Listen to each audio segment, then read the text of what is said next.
Hey guys, അപ്പോൾ ഇന്നത്തെ വിളക്ക് കത്തിക്കലും പ്രാർത്ഥനയും ശിവോതി വെക്കലൊക്കെ കഴിഞ്ഞപ്പോൾ ഞാൻ കരുതി ഇന്നൊരു വാട്ടിറ്റിനിടെ എടുത്താലോ എന്ന്. അപ്പോൾ ഇന്ന് രാവിലെ ശ്യാമു കുഞ്ഞിനെ കൊണ്ട് സ്കൂൾ ബസ്സിൽ വിട്ടിട്ട് വരുന്ന വഴിക്ക് നല്ല പൊരിച്ചു പത്തിരി കണ്ടായിരുന്നു കേട്ടോ. ഇതിപ്പോൾ രണ്ടാമത്തെ തവണയാണ് രാവിലെ ഇങ്ങനെ പോയി വാങ്ങുന്നത്. നല്ല സോഫ്റ്റും നല്ല ടേസ്റ്റാണ്. ഇച്ചിരി ഉപ്പ് കൂടിപ്പോയോ എന്നൊരു ഡൗട്ട്, എന്നാലും ഞാൻ ചായ കൊണ്ട് അത് അഡ്ജസ്റ്റ് ചെയ്തു.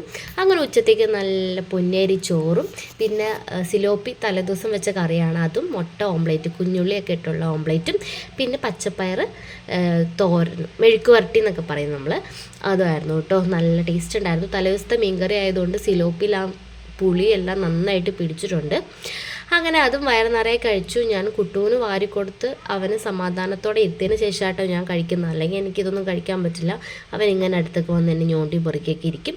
അത് കഴിഞ്ഞ് കുഞ്ഞു വന്നതിന് ശേഷം ഞാൻ കുറച്ച് ഉള്ളിവട ഉണ്ടാക്കാമെന്ന് കരുതി. അങ്ങനെ അലുവയുണ്ടായിരുന്നു, പിന്നെ നല്ല ഉള്ളിവട കടലമാവൊക്കെ ഇട്ടിട്ടുള്ള ഉള്ളിവടയാണ്. അടിപൊളിയായിരുന്നു കേട്ടോ. മസാലയൊക്കെ ഇട്ടപ്പോൾ നല്ല ടേസ്റ്റ് ഉണ്ടായിരുന്നു. അങ്ങനെ വൈകുന്നേരത്തെയാണ് ഇപ്പോൾ കഴിഞ്ഞത്. ഇനി രാത്രിത്തേക്ക് ശ്യാമു കുറച്ച് പൊറോട്ട വാങ്ങിച്ചുകൊണ്ടായിരുന്നു, ബീഫ് വരട്ടിയതും പിന്നെ അതിൻ്റെ കൂടെ തന്നെ കറി ഗ്രേവി ഉണ്ടായിരുന്നു, ചായ. അപ്പോൾ അത്രേ ഉള്ളൂ.